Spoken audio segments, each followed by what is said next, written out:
Bonjour, Pierre Lemarquis, neurologue, auteur de L'art qui guérit. On a montré qu'on met 2 secondes pour rejeter une œuvre d'art, et on met 4 secondes pour s'y intéresser. Et quand on s'y intéresse, c'est souvent parce que c'est un peu comme un miroir. On voit dedans des choses qu'on aime bien, consciemment ou inconsciemment, qui ont marqué notre existence. Alors à partir du moment où le lien est fait, que le lien d'empathie, on va dire, commence à se créer, c'est comme si vous rencontrez quelqu'un.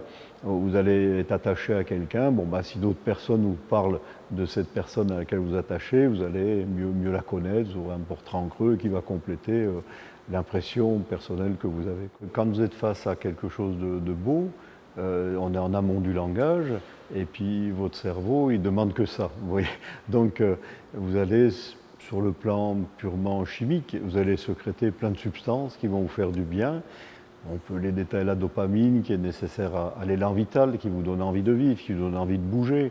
Vous allez sécréter aussi des substances qu'on trouve dans les antidépresseurs. Vous allez sécréter des substances, de la morphine endogène qui va calmer votre douleur. Donc vous êtes face à quelque chose de beau. Si vous souffrez de rhumatisme ou même d'une souffrance psychologique, elle va s'atténuer, non pas seulement parce que le beau va vous distraire de vos occupations, mais en même temps parce que vous avez réellement sécrété de la morphine, donc vous aurez moins de douleur. En plus, il y a un dialogue qui s'installe, vous sortez de vos habitudes, donc vous allez pouvoir évoluer, faire quelque chose de nouveau. Et si c'est une œuvre d'art, comme notre cerveau la considère comme quelque chose de biologique, vous allez avoir un interlocuteur avec qui vous allez pouvoir discuter. Oui, l'œuvre d'art, on a l'impression qu'elle est toujours pareille, mais notre regard sur elle va changer à chaque fois. Elle va nous nourrir, on va la regarder différemment. À chaque fois, il y aura une interaction, si vous voulez. Donc, c'est ce qu'il y a entre nous et l'œuvre d'art, c'est ça qui est fondamental, ces allers-retours qui vont nous modifier, et on peut même parler de renaissance en fait.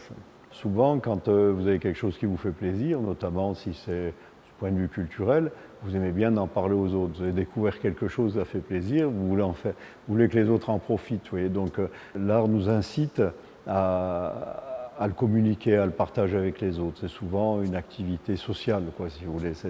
Donc à ce point de vue-là, ça peut abolir les frontières, surtout que devant une œuvre d'art, on est tous égaux, finalement.